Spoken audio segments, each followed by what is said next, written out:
दोस्तों नमस्ते।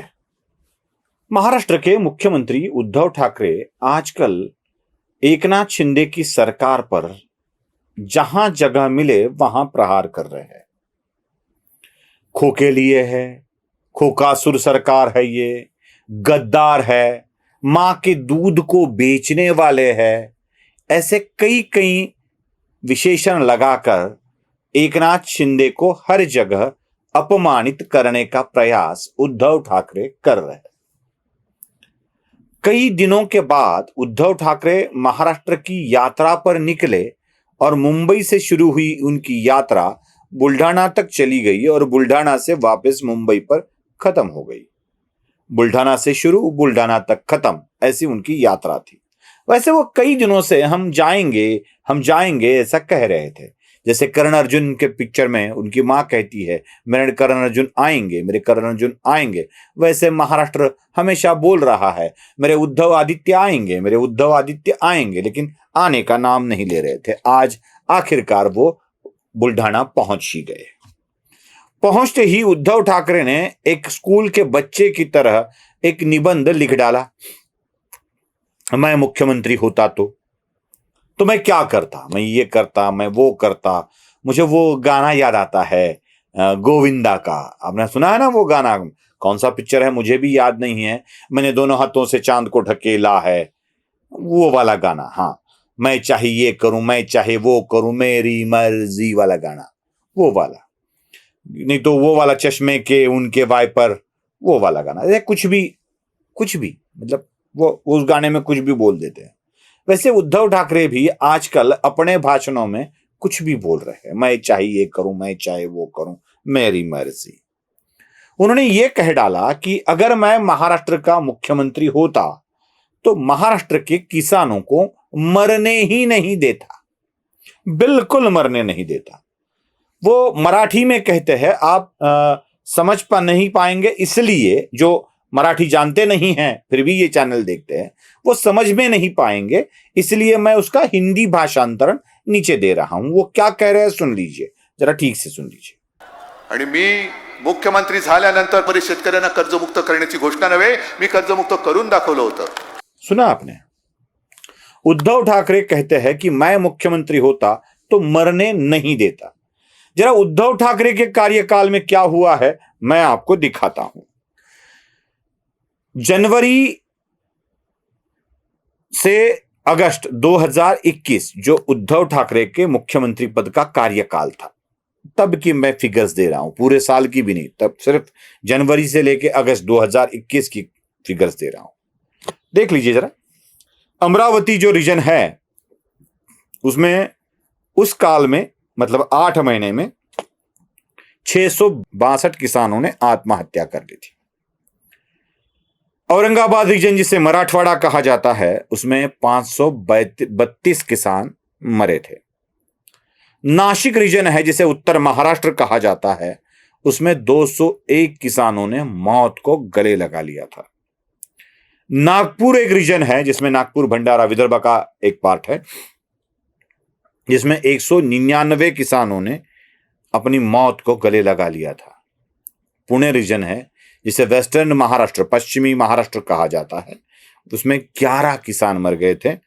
और गर्व की बात यह है कि कोंकण विभाग में एक भी आत्महत्या नहीं हुई थी। गर्व की बात है। नमन है कोंकण के किसानों को कि वो अपने आप को मौत के हवाले नहीं करते। जूझते हैं, लड़ते हैं, लेकिन मौत के हवाले नहीं करते। मैं यहां के किसानों को अपील करता हूं, या कोंकण का आदर्श लीजिए। पश्चिम महाराष्ट्र में भी ऐसी स्थिति है, कम है आंकड़े वहां पर, जो कि उनका सूखाग्रस्त इलाका होता है, सातारा, माण, खटाव वाला इलाका, वहीं पे ज्यादा ये आत्महत्याएं हमें दिखती है। बाकी कोल्हापुर, सोलापुर जैसे अच्छे वाले इलाकों में ये आत्महत्याएं नहीं दिखती है। चलो बात आंकड़े की अगर देखें तो 1,500 से ऊपर किसानों ने गत वर्ष के 8 महीनों में मौत को गले लगा लिया था, जब उद्धव ठाकरे ही महाराष्ट्र के मुख्यमंत्री थे। चलो थोड़ी आगे बढ़ते हैं। उसी कार्यकाल में मतलब जनवरी से लेकर अगस्त तक 8 महीने का कार्यकाल, 2022 का भी देख लेते हैं। देख लीजिए, इसमें बढ़ोतरी तो हुई है। उद्धव ठाकरे कहते हैं बढ़ोतरी तो हुई है। अमरावती रीजन में 725 किसानों ने आत्महत्या कर ली है। औरंगाबाद का आंकड़ा 661 तक जाता है। नासिक में 252 है, नागपुर में 225 है, पुणे में सिर्फ 12 है, कोकण फिर से 0 है। नमन है कोकण वासियों को, सैल्यूट है कोकण वासियों को। ये 8 महीने में आंकड़ा बढ़ा हुआ है और इसमें पूरा का पूरा कार्यकाल एकनाथ शिंदे का नहीं है।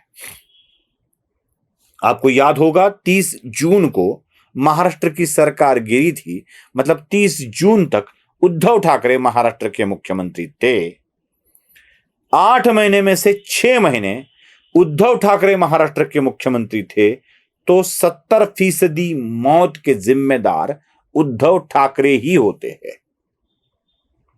जुलाई अगस्त की तो बात छोड़ दीजिए, वो वाली बात है जिसको हम एकनाथ शिंदे को जिम्मेदार ठहरा सकते हैं, लेकिन पिछले वाले महीनों में तो उद्धव ठाकरे ही थे। फिर किस मुंह से उद्धव ठाकरे ये बोल रहे हैं कि मैं महाराष्ट्र का मुख्यमंत्री होता तो लोगों को मरने नहीं देता? कम से कम 3000 आत्महत्याएं 21 के साल में ही, 21 और 22 के उनके कार्यकाल तक 3000 किसान तो मर गए होंगे। 19 से लेके 21 तक वाला मामला अलग है, 20 पूरा साल वो अलग है। और मतलब कम से कम 5000 किसान तो इनके कार्यकाल में ही दम तोड़ चुके हैं। तो उद्धव ठाकरे किस बिना पर, किस अधिकार से ये बातें करते हैं, मैं होता तो मैं मरने ही नहीं देता? क्या है ये? पॉलिटिकली एलिगेशन करना है, इसलिए उद्धव ठाकरे आजकल कुछ भी बात कर रहे हैं। खुद के पद को जाने का सदमा इतना लगा है कि आजकल वो क्या बात कर रहे हैं ये समझ में नहीं आ रहा है। मैं खोखे के विषय पर जरूर कहूंगा और इस खोखे के विषय पर ही समाप्त कर रहा हूं। बार बार खोखे देकर बनाई हुई यह सरकार कहा जाता है। आखिरकार शिंदे और केसरकर दोनों ने ही खोखे का राज खोल डाला। उन्होंने कहा कि हम तो छोटे खोखे वाले का आरोप लगाया जाता है, लेकिन फ्रिज वाले खोखे में किसके घर क्या जाता था और कैसे पचाया जाता है, अगर ये वाला राज खोल दिया जाए तो सबके लिए कठिन हो जाएगा। मेरा उद्धव ठाकरे से निवेदन है कि ये खोखे वाला राज, फ्रिज वाले खोखे वाला राज क्या है, जरा ये भी दुनिया के सामने लाए और अपने ही मुख्यमंत्री के कार्यकाल में होता तो वाली बात छोड़कर जब थे तब क्या हुआ था ये भी साफ तौर पर बता दे। वीडियो पसंद आए तो लाइक, शेयर और सब्सक्राइब जरूर कीजिएगा। धन्यवाद।